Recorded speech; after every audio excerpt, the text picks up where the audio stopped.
Hi, I'm Marty Nemko. This is another of my fictional short stories, but this presents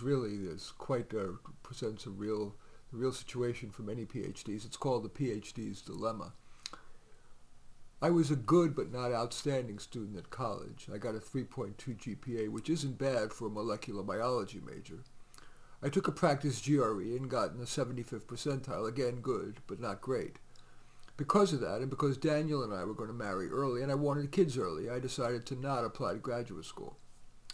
My friends and parents warned me that I would soon tire of being a stay-at-home mom, and they were right, but I didn't want to admit that, so I stayed home until my child, Jonah, was in kindergarten.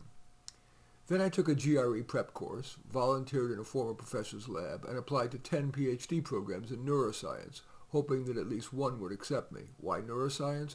Because Jonah, while not officially developmentally delayed, was a far slower learner than either Daniel or me.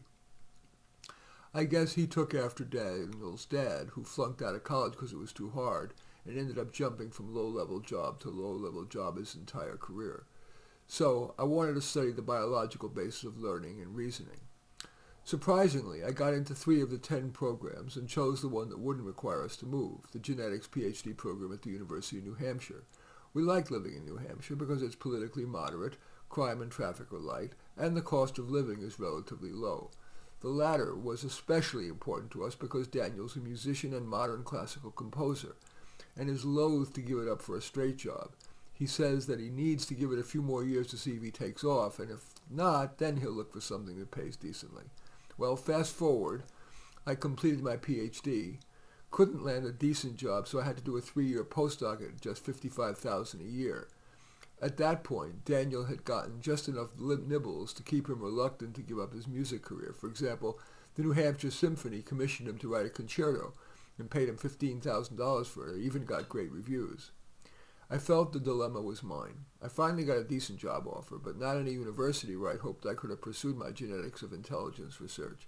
It was a $140,000 offer from a pharmaceutical company developing better testing instrumentation for gene therapies.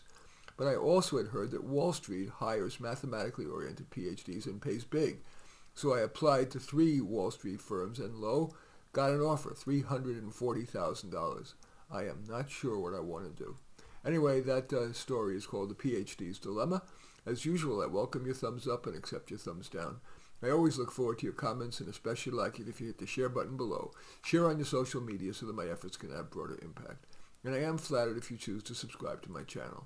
And certainly would welcome you taking a look at any of my 32 books. Probably the one most relevant to this is the book Work Stories, but all 32 are on Amazon. Just go there, search out my name, Marty Nemko, N-E-M-K-O, and you will find more than you can stomach. In any event, I do thank you for watching. I am Marty Nemko.